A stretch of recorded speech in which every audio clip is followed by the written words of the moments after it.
की वीडियोस को देखने के लिए सब्सक्राइब करें हमारे चैनल को और साथ ही बेल आइकन प्रेस करें। हेलो किड्स, मेरा नाम है Hemant Kumar and I welcome you to Mars Academy. I hope आप एकदम स्ट्रॉन्ग और हेल्दी होंगे।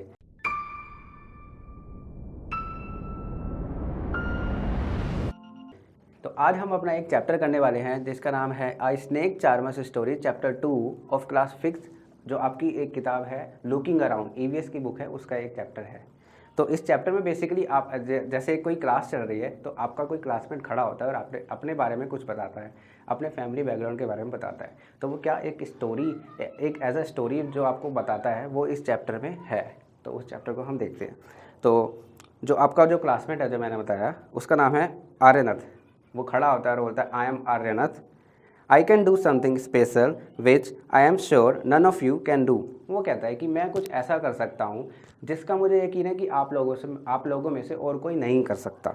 डू यू नो वट, तुम्हें पता है वो क्या है? I can play the been, मैं बीन बजा सकता हूँ, बीन बजा सकता हूँ। बीन होते हैं जो म्यूजिकल इंस्ट्रूमेंट होता है जो फूकते हैं और आवाज़ आती है, वो मैं बीन बजा सकता हूँ। तो शायद ये कुछ ऐसा ही है जो सब लोग नहीं कर सकते, है ना। I can make snake dance by playing the been. और फिर वो कहता है कि अगर जब मैं बीन बजाता हूँ तो मैं सांप जो स्नेक्स होते हैं उनको डांस भी करा सकता हूँ। That's very interesting. I have learn this art from my family members, ये आर्ट मैंने अपने फैमिली मेम्बर से सीखा है। We people are known as Kalbelias, हम पीपल कलबेलियास के नाम से जाने जाते हैं। जो उसका फैमिली बैकग्राउंड है, जो बीन बजाते हैं, जो सांपों को कंट्रोल करते हैं, उन्हें कलबेलियास कहते हैं। My grandfather Roshan Nathji was famous amongst our people. वो कहता है कि जो मेरे दादाजी हैं रोशन नाथ जी, वो हमारे लोगों में बहुत ही फेमस हैं। वो फेमस क्यों हैं? He could easily catch many poisonous snacks, क्योंकि वो बहुत ही आसानी से बहुत ही पॉइजनस यानी जहरीले सांपों को पकड़ लिया करते थे। He tells me many stories about his past, वो अपने बारे में हमें बहुत सारी स्टोरीज बताते हैं, मुझे बताते हैं। तो आओ come listen to his story in his own word, तो आओ हम उसकी स्टोरी सुनते हैं उसके खुद के अल्फाजों में। तो सबसे पहले मैं ये जानना चाहता हूँ कि आप सांप और सपेरों के बारे में क्या जानते हैं। जैसे जब भी आप सांप और सपेरे का नाम सुनते हैं तो आपके माइंड में एक इमेज बनती है कि एक आदमी है, उसके पास एक टोकरी है, उसके अंदर सांप है और वो उसको निकालेगा और बीन से उसको कंट्रोल करेगा। तो आप बहुत ही एक्साइटेड होकर उसके चारों तरफ जाके खड़े हो जाते हैं उस शो को एंजॉय करने के लिए, है ना। वही है जो इसका फैमिली बिजनेस रहा है, हिस्टोरिकल फैमिली बिजनेस, वही है कि वो स्नेक चार्मर्स, सपेरा है। ठीक है, चलो इस स्टोरी को हम आगे परस्यू करते हैं। तो एक बार की बात है, उसके दादाजी उससे स्टोरी सुना रहे होते हैं, नाथ जी। दादाजी याद करते हैं कि from the time of my grandfather and great grandfather we have always been saperas snake charmers. मेरे दादाजी और उनके दादाजी के टाइम से ही हम सभी सपेरास रहे हैं। Snakes have been an important part of our life, जो सांप है वो हमारे जीवन का एक बहुत महत्वपूर्ण हिस्सा रहा है। We use to move from village to village carrying our snakes in bamboo basket, हम अक्सर गांव-गांव जाया करते थे, सांपों को कैरी करते थे अपनी बैम्बू बास्केट, जो लकड़ी की जो बास्केट्स बनी होती है ना उनकी बैम्बू बास्केट, उसी में वो सांप को कैरी करते हैं क्योंकि वो ब्रीथेबल भी होती है। उसमें सांप एक लिविंग ऑर्गेनिज्म है ना, उसको ब्रीथ भी करनी है। अगर उसको पॉलीथीन बैग में रखेंगे तो वो मर जाएगा और उस पर स्पेस भी उसके लिए अच्छा होता है क्योंकि वो कोइल करता है। जो एक होता है बास्केट होती है, अगर आपने नहीं देखी हो तो वो बास्केट कुछ ऐसी होती है ना, और उसके अंदर सांप कोइल करके बैठ जाता है और इसमें बहुत सारे एयर स्पेसिस होते हैं जिससे वो सांप ब्रीथ भी कर सकता है। तो इसमें सांप को कैरी करना सबसे ज़्यादा कन्वीनियंट होता है। ठीक है। Whenever we stopped in a village, a crowd would gather around us. जब भी हम किसी गांव में रुका करते थे तो बहुत सारी भीड़ हमारे आसपास आके इकट्ठा हो जाया करती थी। We would then take out our snakes from our basket. तब हम अपने सांपों को अपनी बास्केट से बाहर निकाला करते थे। Even after the शो ख़त्म होने के बाद भी पीपल वुड स्टे ऑन, लोग वहाँ खड़े रहते थे क्योंकि वो उस शो को इतना एंजॉय करते थे कि वो वहाँ से जाना ही नहीं चाहते। They knew that in our tin box there were many types of medicine for them. उन्हें ये भी पता होता था कि जो हमारे टिन बॉक्सेस हैं, एक छोटा सा डब्बा भी रखते हैं वो अपने साथ जिनके अंदर वो मेडिसिन रखते हैं। We made this medicine from plants collected from the forest, ये मेडिसिन हम उन प्लांट से बनाया करते थे जो हम सांपों को पकड़ने जाते थे उस समय, जो हम फॉरेस्ट में जाते थे उस समय जो प्लांट्स मिलते थे उन्हीं से हम ये मेडिसिन बनाया करते थे। ठीक है। I had learn all this from my grandfather, मैंने ये सब कुछ सीखा है अपने दादाजी से। I felt nice that I could help people with my medicine even if doctors and hospitals were far of.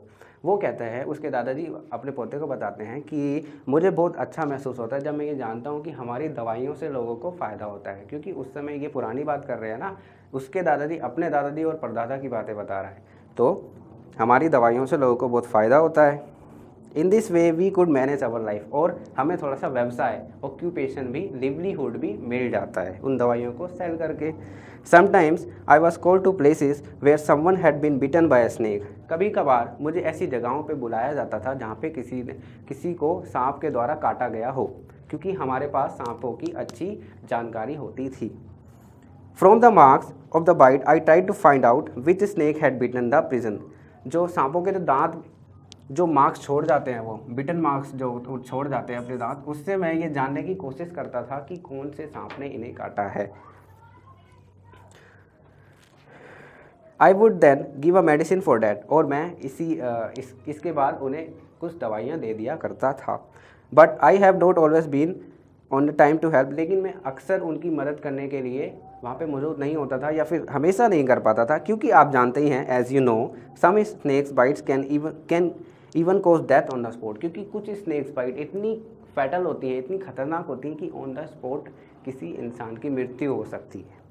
But most of the snakes are not poisonous, लेकिन मोस्ट ऑफ द स्नेक मतलब कई सारे snacks poisonous नहीं होते, बहुतों में से एक good amount of number poisonous नहीं होता। Sometimes when some farmers would come running for help shouting snake snake, कभी कभार जब कुछ किसान भागते भागते आते थे और चिल्लाते थे सांप सांप, I would catch that snake, और मैं जाके वो उस सांप को पकड़ लिया करता था, क्योंकि मेरे दादाजी और परदादा जी ने तो मुझे सांपों के साथ रहना सिखाया है, उन्हें पकड़ना सिखाया है। After all catching snakes was something I had been doing since my childhood, और स्नेक पकड़ना कुछ एक ऐसा काम था जो मैंने अपने पूरे बचपन में किया है। Oh there were the good days, oh वो कमाल के बहुत ही अच्छे दिन थे। We could help a lot of people in many ways, हम कई लोगों को मदद किया करते थे बहुत सारे तरीक़ों से।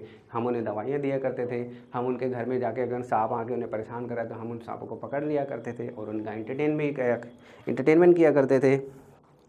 It was not like today when everyone watches TV for entertainment, उस समय ऐसा नहीं था कि सब लोगों के पास टीवी अवेलेबल था अपने एंटरटेनमेंट, अपने मनोरंजन के लिए, इसलिए लोग अक्सर सांपों का जो शो होता है उसे देखना बहुत पसंद करते थे।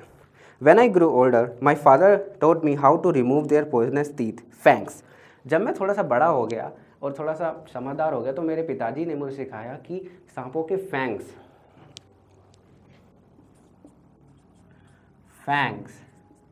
सांपों के जो फैंग्स होते हैं ना, जैसे ये अगर ये सांप का मुंह है तो ये जो इसके सांप के दांत हैं, ये सांप के दांत निकालने पड़ते हैं ना हमें, जिन सांप को हम यूज़ करते हैं अपने शो में, उनके दांत हम निकाल लेते हैं ताकि वो किसी को हर्ट ना कर सके।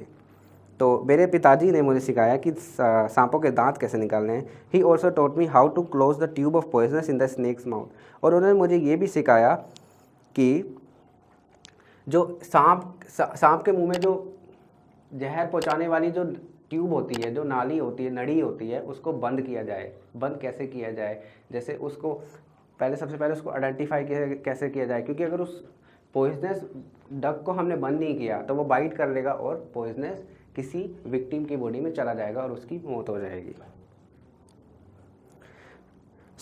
अब यहाँ पे एक पोर्शन आया थिंक एंड टेल, तो अब मैं कुछ सवाल पूछता हूँ आपसे और आप मुझे बताइए कि आप इन क्वेश्चंस के बारे में क्या महसूस करते हैं और क्या जानते हैं। Have you ever seen anyone playing a been, क्या आपने कभी किसी को बीन बजाते हुए देखा है? अगर हाँ तो कहाँ देखा है आपने? हाँ या ना का रिप्लाई आप कमेंट सेक्शन में कर सकते हैं। Have you ever seen a snake where, क्या आपने कभी एक सांप देखा है? अगर देखा है तो कहाँ देखा है? ये भी आप अपने आंसर्स के साथ वहाँ पे कमेंट सेक्शन में देख सकते हैं। Were you scared by it, क्या आप उससे डर गए थे? अगर हाँ तो क्यों डर गए थे? Do you think all snakes are poisonous, क्या आपको लगता है कि सारे सांप जहरीले होते हैं? In chapter 1 you read that snakes do not have ears which you can see, chapter 1 में हमने ऑलरेडी पढ़ चुके हैं कि सांपों के कान नहीं होते। Can the snake hear the been और the does it dance with the been moves? तो क्या सांप बीन की जो धुन निकल रही है, जो म्यूजिक निकल रहा है उसको सुनता है, या फिर जो बीन की मूवमेंट हो रही है उसको फॉलो करता है? What do you think? आपको क्या लगता है कि सांप जिसके कान नहीं होते हमें पता है, तो वो बीन की म्यूजिक को सुन पाता है? ऑफकोर्स सुनने के लिए तो उसे ईयर्स की ज़रूरत है और उसके पास ईयर्स नहीं है, लेकिन उसके पास आइज़ है। तो आप बताइए कि आप इस बारे में क्या सोचते हैं कि वो बीन के मूवमेंट पे रिस्पॉन्स करता है या बीन के म्यूजिक पे रिस्पॉन्ड करता है? स्टोरी को आगे परस्यू करते हुए Aryanath, your father used to tell with be ever since he was a young child he learn to play the been without being told. उसके दादाजी अपने आर्यनाथ, जो उसका पोता है, उसको बताते हैं कि जो आपके पिताजी आर्यनाथ, जो कि मेरे बेटे हैं, वो हमेशा मेरे साथ ट्रैवल किया करते थे एज अ यंग चाइल्ड। जब वो छोटे बच्चे थे उन्होंने बीन बनाना सीखा विदाउट बीइंग टोल्ड। उनके साथ वो रहते थे, साथ रह रह के ही उन्होंने बीन बजाना सीख लिया। These days it is difficult, इन दिनों ये थोड़ा मुश्किल काम है। भाई क्यों मुश्किल काम है? Now the government has made a law that no one can catch wild animals and keep them. क्योंकि अब सरकार ने नियम बना दिए हैं कि किसी को भी वाइल्ड एनिमल्स को पकड़ने और उन्हें रखने का अधिकार नहीं होगा। Some people kill the animals and sell their skins at high prices. ऐसा क्यों किया? क्योंकि कुछ लोग, जो लालची लोग होते हैं, जो हंटर्स होते हैं, वो वाइल्ड एनिमल्स को पकड़ के उनकी स्किन्स को और उनके हॉर्न्स को, उनके टीथ्स को, उनके नेल्स को मेडिसिन में यूज़ करते हैं, आइवरी बनाते हैं, डेकोरेटिव आइटम्स बनाते हैं। तो इसलिए उसके ऊपर हमने बैन लगा दिया, हमारी गवर्नमेंट ने बैन लगा दिया। So they made a law against this. तो उन्होंने इसके खिलाफ कानून बनाए हैं। Now this is law, how will we earn our livelihood? अब ये अगर लॉ हो गई, अब हमें सांप रखने का अधिकार नहीं रहा, तो हम अपना व्यवसाय, अपनी आय कैसे अर्जित करेंगे? Livelihood. We people have never killed snakes. हमने कभी सांपों को मारा नहीं है। एंड सोल्ड देयर स्किन, और हमने कभी उसकी स्किन को बेचा भी नहीं है। People say that we keep the snakes in bad condition. लोग अक्सर कहते हैं कि हम सांपों को बुरी हालतों में रखते हैं। If we wanted we too could have earn a lot of money by killing snakes. अगर हम चाहते तो हम भी बहुत सारा पैसा कमा सकते थे सांपों को मार कर, लेकिन हमने वैसा नहीं किया। But we never do that, हमने वैसा कभी नहीं किया। Snakes are our treasure. Snakes हमारे लिए खजाना है। That we pass on from one generation to another, जिसको हम एक जनरेशन से दूसरी जनरेशन में पास ऑन भी करते हैं। We even gift snakes to our daughters when they get married. हम अपनी बेटियों को स्नेक्स एज अ गिफ्ट भी ऑफर करते हैं जब उनकी शादी होती है। इन अवर कालबेलिया डांस, मैंने बताया था ना ऊपर कि एक कालबेलिया एक कम्युनिटी से बिलोंग करते हैं। तो in our Kalbelia dance we also have some movements, we have also have movement similar to the dance of the snake. हमारे कालबेलिया डांस में कुछ ऐसी मूवमेंट्स हैं, कुछ ऐसे स्टेप्स हैं जो कि सिमिलर हैं सांप की मूवमेंट से। Aryanath, you will have to make a different life for yourself. Aryanath, उसके दादाजी बोलते हैं, आर्यनाथ तुमको अपने लिए एक लाइफ कुछ इस लाइफ से थोड़ी अलग बनानी होगी। You have got your father's gift of playing been.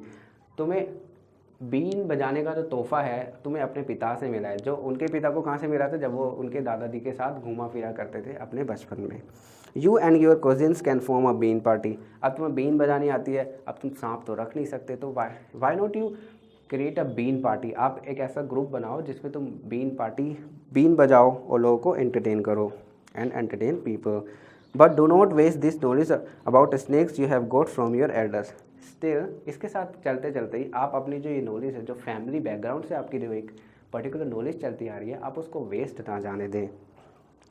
Share your knowledge about snakes with children who live in town and cities. अपनी जो इस नॉलेज है, जो इस इन्फॉर्मेशन है, जो ये ज्ञान है, आप इसको अपने आसपास के बच्चों में शेयर करो जो आपके आसपास के शहरों में रहते हैं।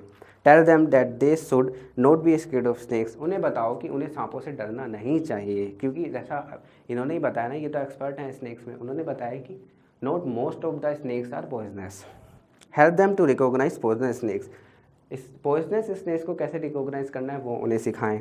Tell them how snakes are friends of the farmers. उन्हें बताएं, उन्हें समझाएं कि स्नेक्स किसानों के दोस्त कैसे हो सकते हैं। दोस्त कैसे हो सकते हैं? क्योंकि वो चूहों को खा लेते हैं और चूहे खेत को ख़राब करते हैं। They eat the rats in the field, otherwise rat would eat the crop. Now you tell our story, also make a new story of your life. Now आपके एक क्लासमेट ने आपको एक स्टोरी सुना दी अपने फैमिली बैकग्राउंड पे। Now अब आपकी बारी है कि आप भी एक स्टोरी बनाएं और उसको अपने बच्चों को सुनाएं। तो हमने बहुत ही प्यारी प्यारी सी बातें जानी। एक दादाजी अपने पोते से बात कर रहे हैं, वो उन्हें बता रहे हैं कि फैमिली बैकग्राउंड में हमारा जो बिज़नेस रहा है वो क्या रहा है, हमने क्या किया है, और स्नेक्स से हमें डरना चाहिए कि नहीं डरना चाहिए। ठीक है, तो स्नेक्स के बारे में मैं आपको थोड़ा सा और बताता हूँ कि लोगों को अक्सर लगता है कि वो पॉइजनस होते हैं और वो जहर फैला के उन्हें मार देंगे। ठीक है, एक्चुअली जो पॉइज़न होता है वो उसका एक डिफेंसिंग मैकेनिज़्म है, क्योंकि हमारे पास जैसे हैंड्स हैं, जब हम पे कोई हमला करने आता है तो हम अपने हाथों से खुद को प्रोटेक्ट करते हैं और कभी कभार हिट भी करते हैं। वैसे स्नेक्स के पास अपने हैंड तो होते नहीं हैं, और वो रेप्टाइल है तो वो ज़मीन पे क्रॉल करता है। तो स्नेक का एक डिफेंसिंग मैकेनिज़्म है उसका पॉइज़न। उस पॉइज़न को उसने किसी को हार्म करने के लिए डेवलप नहीं किया है, बल्कि खुद को बचाने के लिए डेवलप किया है। तो मैं एक आपके साथ एक चीज़ शेयर करना चाहता हूँ कि ये जो स्नेक के पॉइज़न होता है ये वो इंजेक्ट कैसे करता है और एक्चुअली ये आता कहाँ से है। तो जो स्नेक का माउथ होता है,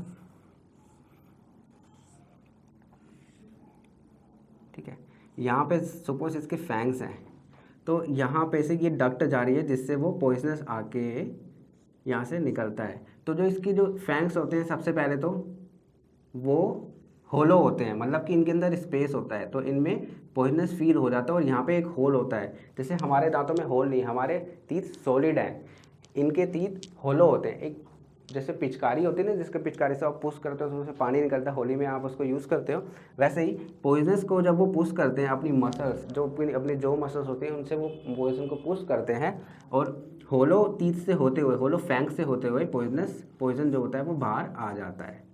ठीक है, तो ये पॉइजन कहाँ से आता है, तो ये इनके सैलिवरी ग्लैंड्स होते हैं,